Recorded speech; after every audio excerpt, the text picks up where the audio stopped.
of stamp duty talked about by government must be seen in the context of the current revenue crisis facing all the tiers of government in Nigeria because of the COVID-19 induced oil market crash and the consequent, sharp reductions in revenues accruing to the Federation and then invariably all the tiers of government.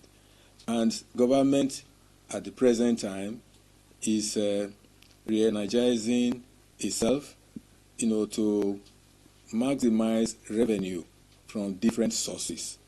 And the issue of stamp duty is not new. I think the major challenge has been not even the collection of the duty by banks. The major challenge has been the remittance of what has been collected by banks to the federal government. I think for many years they were not remitting in what they collected. And of course, the agencies of government are not, clear. They have some conflict as to who actually this stamp duty revenue should go to, either FIRS or some other organization.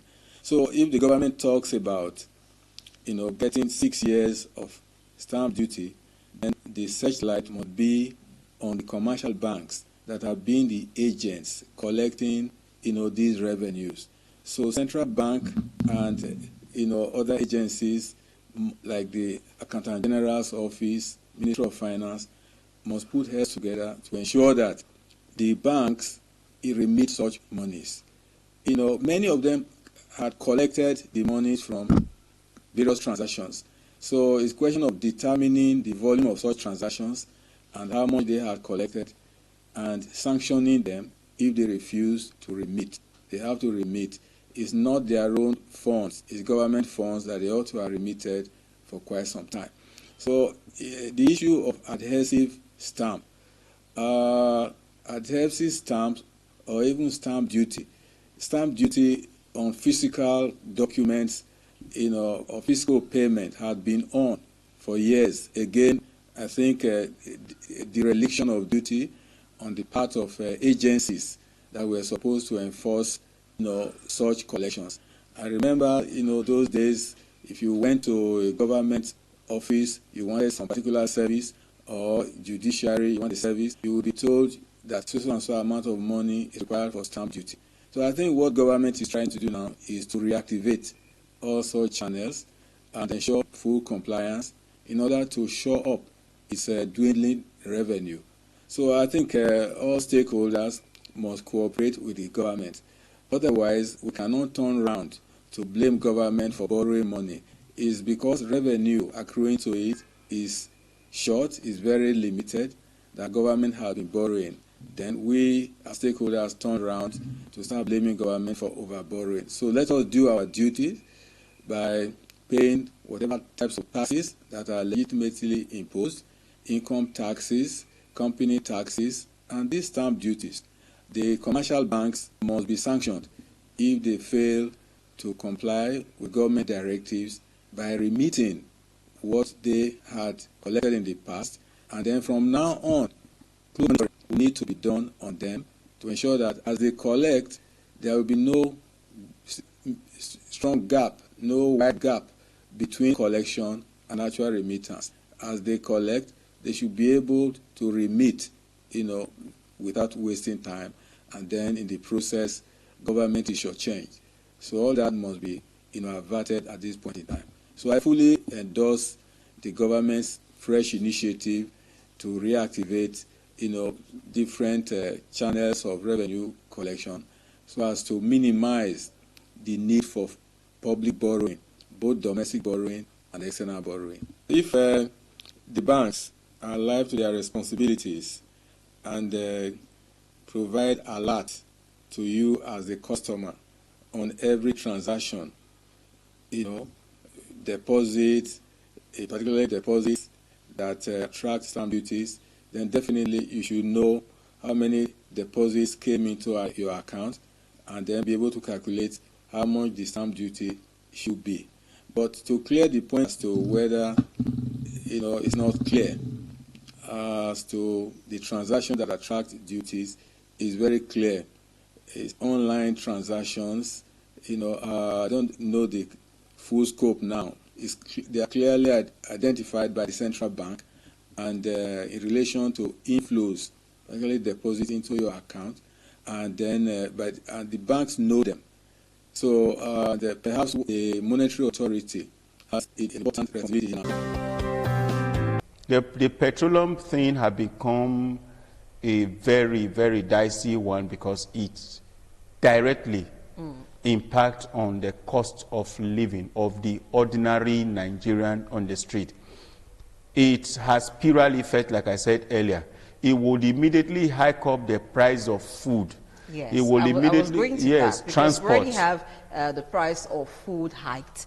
So with this, transport hiked. So it's just all going to be very, very hard for the ordinary Nigerian that is presently struggling to stay afloat. And of course, too, it's like you gave some palliative with your left hand and collecting it back with a right hand. That's the way it's sounding. And of course, too, the timing, too, is what is a little bit questionable. The timing.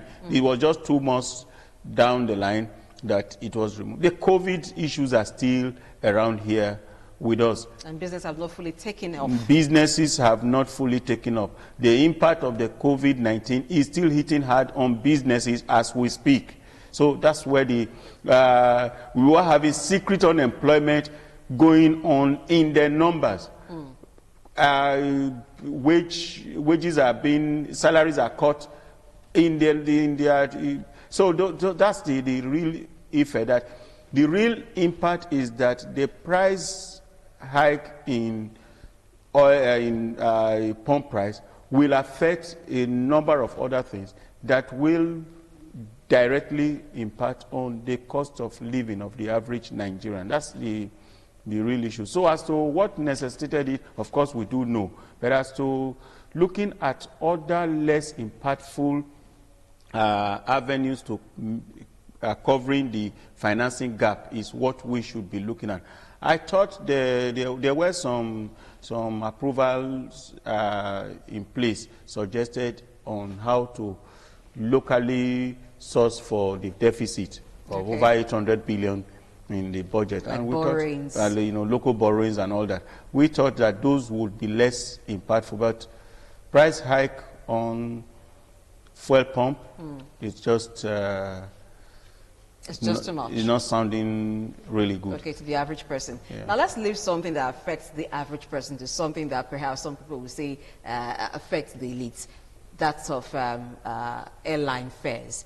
Now, FAN, Federal Airports Authority of Nigeria, is set to increase, or has already increased, the charge on passenger service by 100%. Now, for domestic flights, which was 1,000 naira, is moved up to 2,000 naira, and then for international flights, which was $50 before, is now $100, and that the airline operators want to take on the passenger. So it's like the passenger will want to bear the cost. Already, there's a protest by the airline owners and pilots against this new hike.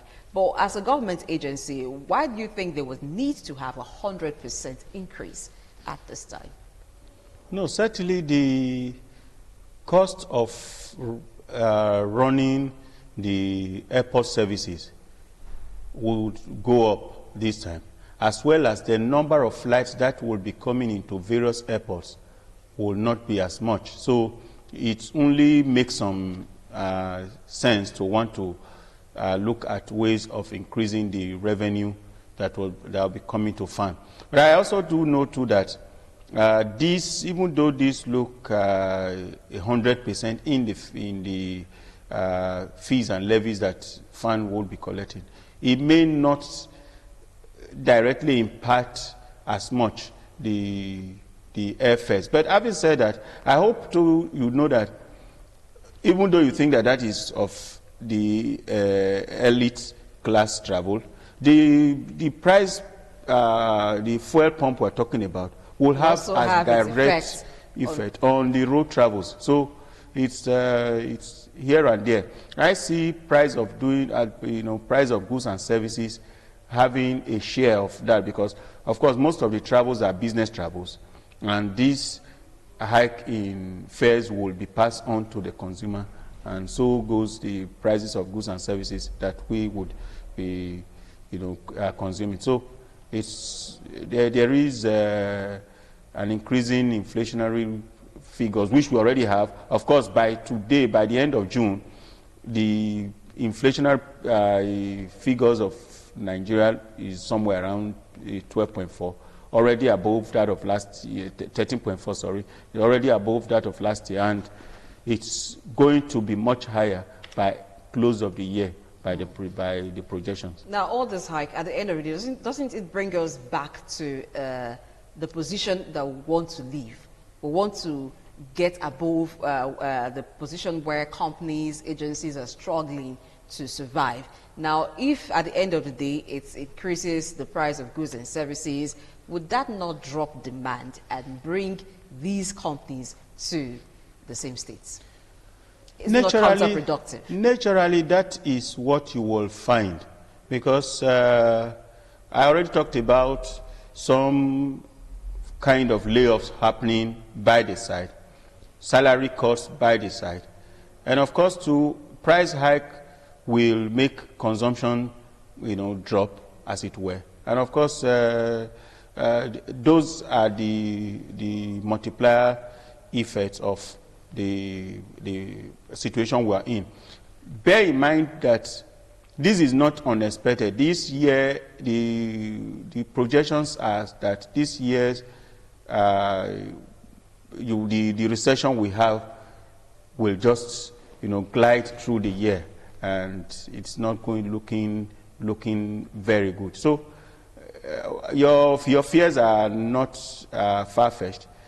It will impact us. We might be looking at the year getting, the inflation rate of the year getting really, really high by the end of the year. So that's what to expect.